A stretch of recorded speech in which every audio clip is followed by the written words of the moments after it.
This happened a few years ago with my friend June when we were maybe 17 or 18. I'm 23 now. We were out driving around late at night on country back roads. We were teenagers growing up in a rural area, so going for a drive was one of the main ways we passed the time. We were both into goth stuff and witchcraft at the time, so we pulled off the side of the road to walk around a small graveyard in the woods. It was impossible to see at night, but we'd gone there a few times the day before just to hang out. The whole area is heavily forested, but the path to the graveyard is short. It's right next to the road, just barely hidden in the woods.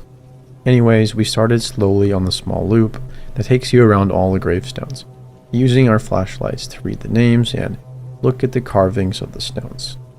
I was very comforted by graveyards and the night at the time, so I was honestly very relaxed, and we mused about ghosts and death and whatnot as goth teenagers do. About halfway around the loop, at the furthest point from the car, June got my attention as she'd noticed a light in the woods. It looked far away, like it could have been a car on the road, so we turned away and kept walking. However, about 30 seconds later, she got my attention again, and the light was much closer and obviously quickly moving towards us, and then I heard the sound of someone crashing through the woods. It was obviously someone with a flashlight making a beeline toward us, and we backtracked and ran to the car. I unlocked it and climbed into the driver's seat, turning the car on as fast as I could, and right before the lights came on, this huge grisly-looking man, dressed head to toe in camouflage, carrying a huge crossbow and wearing a headlamp, busted out of the foliage and was coming right for the car. He has this manic look in his eyes that just made me want to escape this even more, and I reversed as quickly as I could and peeled out of there. We didn't stop driving for a while. Even though we never saw him following us after we drove off, we both couldn't shake the feeling that we were being followed. Finally, I think we both got too tired to stay out any longer and we went back to our houses, but I still constantly think about how quickly he got to us. If we hadn't sprinted right when we did, he would have caught us as we were getting into the car. I literally slammed my door about a second before he came barreling out of the woods towards us. Plus, the fact that there are no houses nearby. This person was waiting in the woods in full hunting gear with a weapon. And we clearly weren't animals as we had a flashlight. And there was a no trespassing sign in sight. The whole area around this graveyard is state park. I go out into the woods and into weird places in the night a lot, and I've seen some stuff I would consider supernatural that really scared me. But none of those things ever truly made me afraid to go into the woods like he did. I still go out on my own, but I never let my guard down like I used to.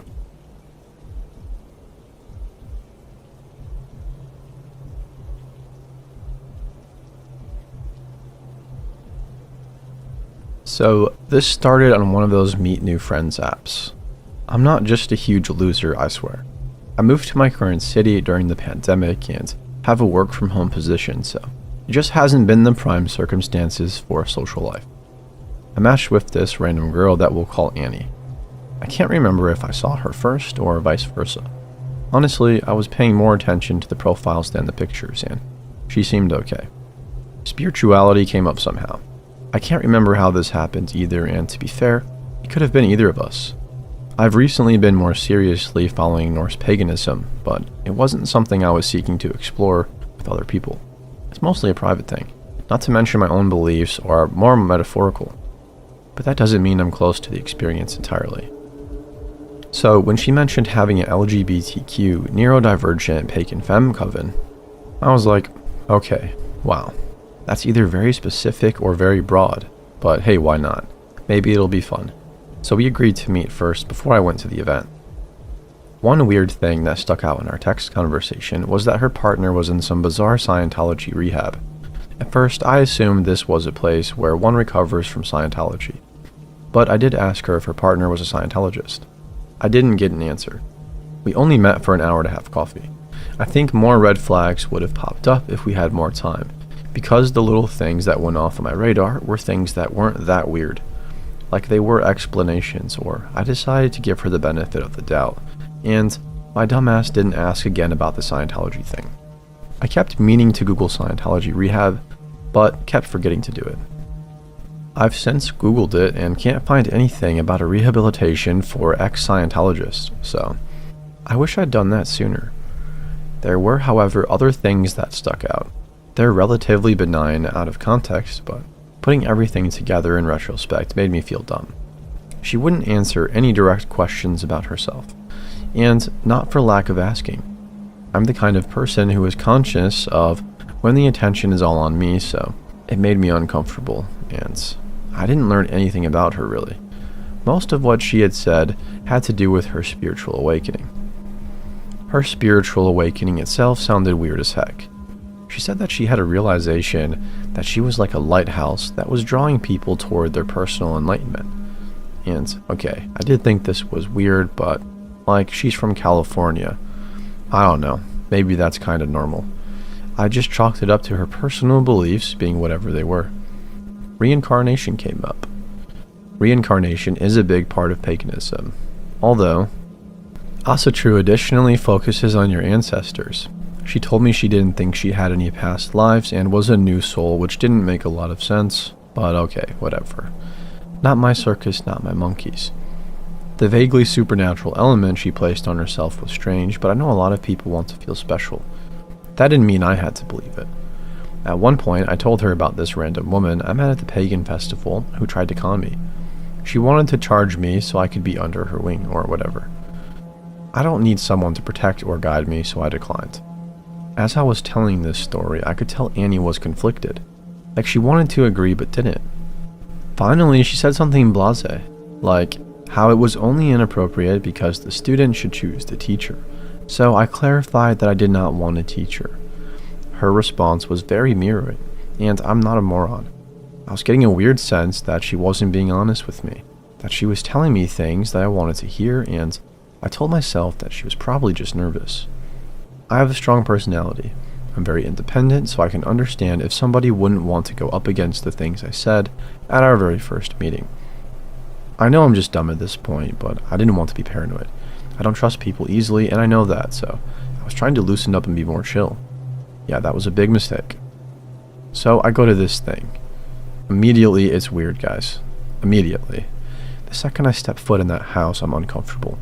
It's filled with people and completely silent. Everybody's looking at me. I'm laughing and saying hi, and no one is like really responding. And here I am awkwardly dropping my keys and phone while everyone is just watching me. Eventually, I take a seat on this short couch because there's no room in the large circle.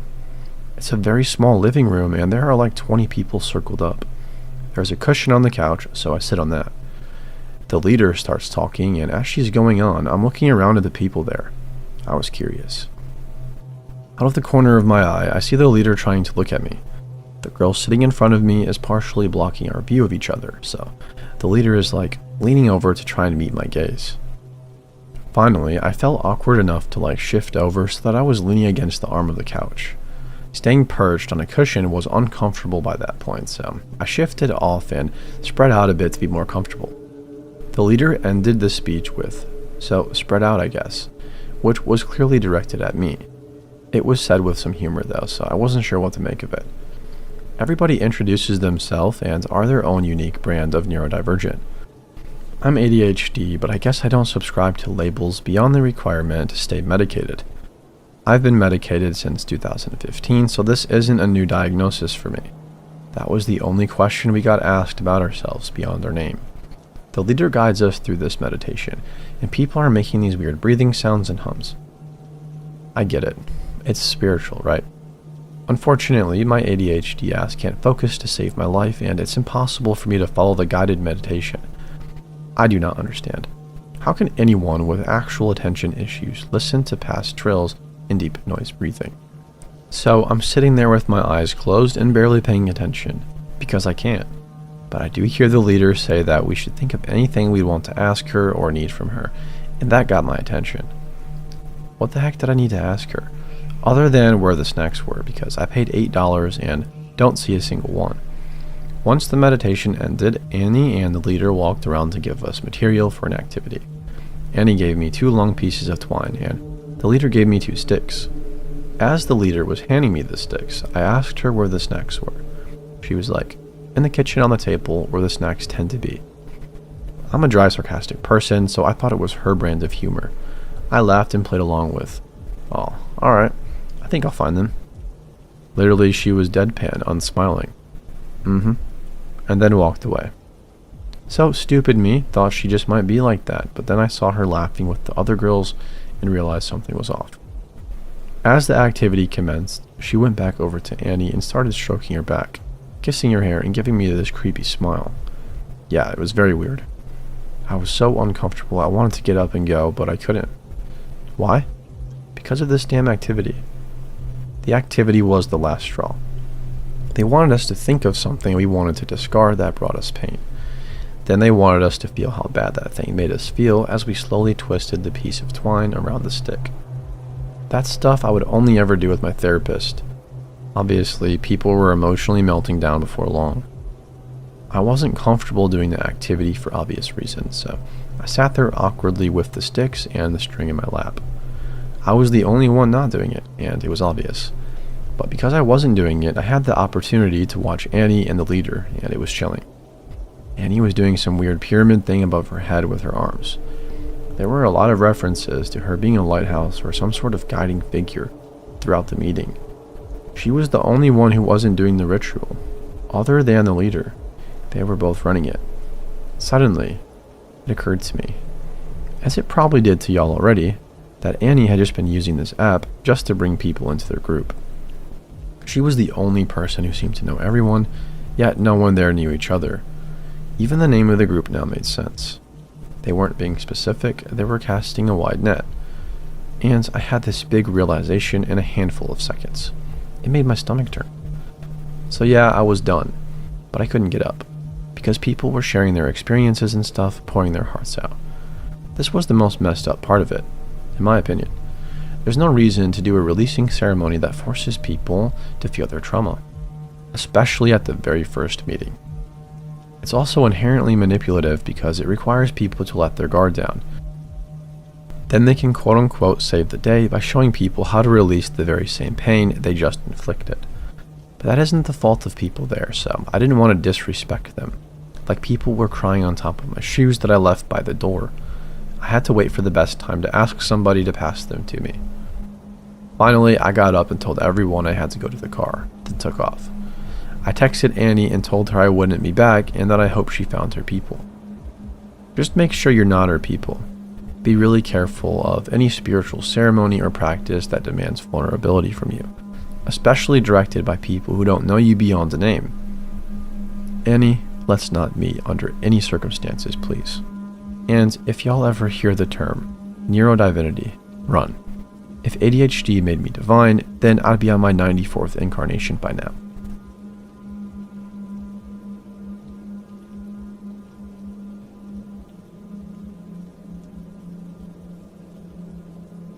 Hey folks, I'm kind of new and this is the first story I've submitted here, so let's get started.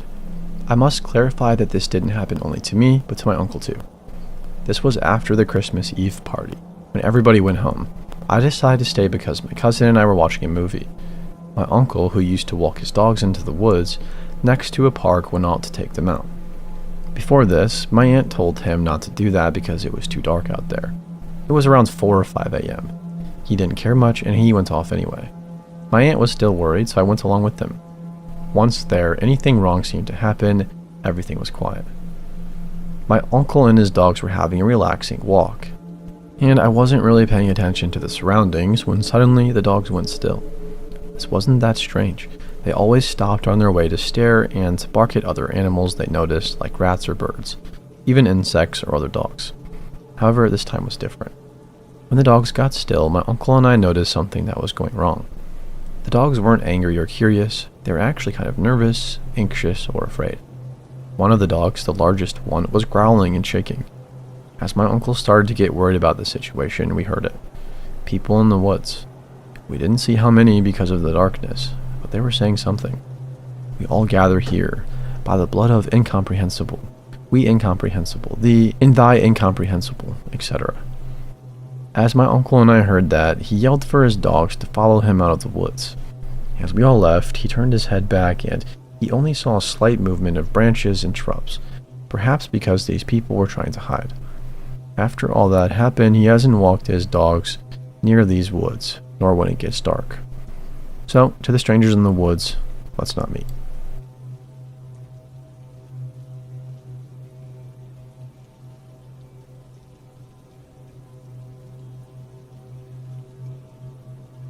I haven't posted an experience in some years, but this one happened recently. I was behind the scenes at the restaurant I was working at, waiting to clock in for my shift. That's when I first noticed her. Starboat Girl. This chick loves that gothic kids movie about the blue-haired girl and the button-eyed doll. The clothing associated with the marketing of the movie is always a dark blue bow with silver stars. Now, when I'm not at work in our dress code, I'm usually goth or close to it. I enjoy looking more like a rock star than wearing just jeans. And yes, I own jeans too. I just prefer to wear darker clothes, so I immediately noticed this girl because of her bow. I remember that movie, even though I'm an adult. So I make a mental note that, maybe this chick is alternative too, and I might get along well with her. Fast forward to a few weeks later, now everyone else avoids this girl. I notice, but figure people are being mean. I admit she is kind of weird, but weird never scared me, so when she starts to say hi, I politely say hi back. I pick up a shift on a day I don't normally work, and she's there waiting to clock in. After exchanging greetings, she starts to engage and we talk a little bit. I like to joke a bit at work, so I say something kind of edgy and she laughs. And I clock in and that was it. I didn't notice until later, but I never used to work with her. I mean barely. We work in different areas of the restaurant, so it was whatever it was, and I don't really think anything about it until one day. I'm at my lunch in the break room, which is quite a walk from our restaurant to get to, and more like a bungalow that is attached behind the property. I am sitting at one of 6 tables. Each table has 2 chairs. Starbo sits right across from me. I look up for my chips and dip, and there is no one else in there but her and me. She asks, "Can I have a chip? I forgot to bring a snack for my break." At first I'm thinking I don't like to share my own food with people I don't know. I'm just not raised that way, so my instinct is to say no, but she flashes up the doe eyes and I crumble. "Yeah, sure," I reply. She scoots my dip out of my hands and under her chin and proceeds to grab fist after fistful of my chips and chow down. It's like a movie scene. It actually made me sick. I'll spare you the details, but this chick double dips, slops, and belches. Yeah, no thank you. My food is done. I am not eating after that. I make up an excuse to head back to our location. I'm pretty upset, but at the end of the day, it's my fault. I mean, I said she could have some. I feel like she guilted me into it. Never again, I tell myself. A week later, click, clock in for my shift. Guess who is standing behind me? Starboat Girl. She doesn't normally work today. I don't normally get anxious, but she's making me feel that way. I avoid saying hi and duck out to my area to work. On my break, here she comes. She is walking behind me and says something about spending break together, and I say, "No, you go on. I gotta use the toilet." And I fast walk towards the bathroom. At lunch, I'm not so lucky. Plops down at my table. The room is virtually empty. Maybe one guy half asleep in the back. I'm on my phone scrolling and eating my TV dinner. She asks if I am having a good day. At first, I completely ignore her. Then she gets louder. I say something bland like, "Just hanging in there." I was in the middle of my meal and my box from it was still sitting on the table. I'm quiet, ignoring her, playing on my phone or pretending to. Starbo starts picking up my trash and reading it. I'm taken aback. "What are you doing?" I say. She slowly says in a casual kind of way, "Just curious, what you're eating." I am so upset. I want to do something, but something she can't get me fired for. I start talking about really macabre and Debbie Downer stuff, anything I can think of. I tell her my opinions on canceled forensic shows and Armageddon, tragic accidents, and everything I could do to put a bitter taste in her mouth. I figure this girl is too weird for my blood and too creepy even for me to have a friendship with. I'm overly excited about my newfound rise to turn this girl off that as I'm talking, I finish my food and a noodle goes down the wrong pipe. Great. Now I'm choking. I'm freaking choking. This girl might be the last person I ever see. I can't believe it. She turns to me and says chillingly, her eyes turning dark, "You're going to die from that." More determined now to live than my thinly little gothic mind ever was, I tell myself, "Find water," and I will myself over to the water cooler halfway across the break room. Luckily, we had paper cups, which sometimes ran out. I chug water and cough and gasp, and finally, and obviously because I'm typing this, I survived. But I am fuming angry at Starbo. This chick wouldn't even get me water. I get it, I was turning her off, but this whole thing started because she was stalking me. I grab my stuff and go to my supervisor and report it. My supervisor is so lax. Says the company can't do anything. That she is within her rights to be around me. I keep avoiding her. The last time I saw her, she came up behind me before she clocked in and stabbed me with her pointer finger in my back. Smiled at me when I turned around to see who it was, and ran to go clock into her area for her shift. Now she works the same shifts as I do. I think she changed her availability to be near me. I also think she has been getting breaks and lunches close to mine, so she can come hunt me down in her breaks. I really don't know what to do besides report her or make up an excuse again to leave if she finds me.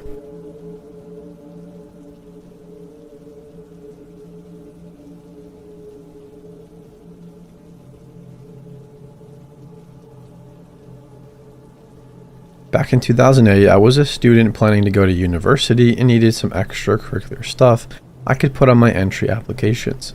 As most UK students know, one of the best to have on there is the Duke of Edinburgh Award. As part of this award, you have to embark on an orienteering expedition, basically a long trek through woodland and rural villages following nothing but a map and a compass. No GPS allowed. It is a teamwork experience and you camp and overcome hurdles together. Anyways, I was out of shape at the time, and so my uncle volunteered to take me out of the middle of nowhere to get some idea of what orienteering was like. We didn't stay out overnight like what I would have to during the real thing, but we hiked maybe 10 miles through woods in a small village in pretty abysmal weather. By the end of the journey, we were soaked to the bone and pretty miserable, looking forward to getting back to the car and heading home. For the last part of the journey, we were on a dirt trail heading uphill with bushes and trees on either side. We were marching onward in silence at this point when all of a sudden there was a rustling in the foliage to our left. From behind a large bush stepped an old man in a black suit with a red bow tie and dress shoes. He looked late 70s, early 80s, very pale with liver spots dotting his face, and a gray/white comb over. I was instantly weirded out. Who dresses like that to go into the woods? The instant thought seeing a guy his age out there in those clothes in those weather conditions was, this guy has lost his marbles. There was something else that took me an extra moment to notice though. That absolutely puzzled me. The guy was bone dry, didn't even have mud on his shoes. We stopped in our tracks and just stared at the man for a moment, who appeared to be as frozen and shocked at seeing us. My uncle made the first move, taking a step towards him, asking him if he was okay. The old man continued to stare for a moment, not moving even a twitch, then became suddenly very animated. It was like he suddenly snapped out of a trance. He started flailing his arms wildly, saying something awful had happened, that a good friend of his needed help. He began walking backwards into the woods, motioning for us to follow him, which we did. We started off at a brisk walk and then escalated to running as we struggled to keep up with the man. After about a minute, he disappeared ahead of us, but we could hear him, so we continued to follow the noise until we reached a huge slope. We stopped at the edge and looked down to see the old man standing at the bottom, motioning us still, pleading with us to follow him. I remember looking down, and the slope was probably at a 40-degree angle, spanned for perhaps 50 feet or more, and was slick with mud.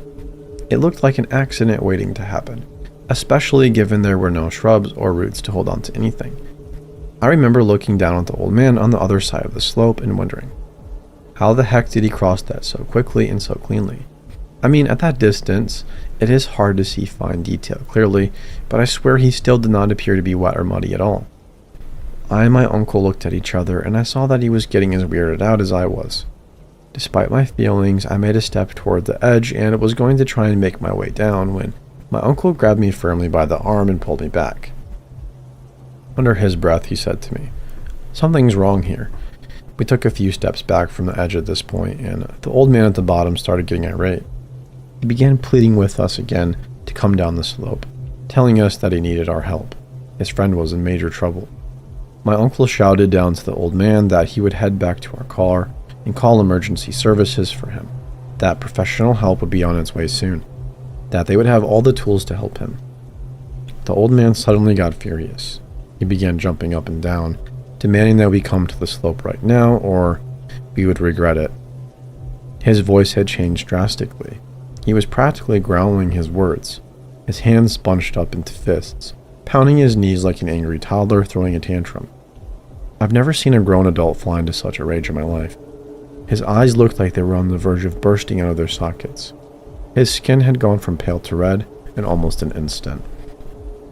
We began to hurriedly make our way back the way we came, his demands and threats getting less audible as we got closer to the trail. Once on the trail, we practically power marched the remaining quarter mile or so to the car. All the while my uncle was on the phone to the emergency services, explaining to them that there was a possibly mentally ill old man wandering the trail. We were ordered to get to our car and await the police so we could show them where we had encountered him. About an hour later, we met 4 officers, 2 of whom had dogs with them and packs of supplies like first aid, emergency blankets, and stuff. We led them to the exact spot and then pointed the 2 officers with dogs in the direction he led us through the bushes. The search lasted all weekend, but there was no trace of the old man.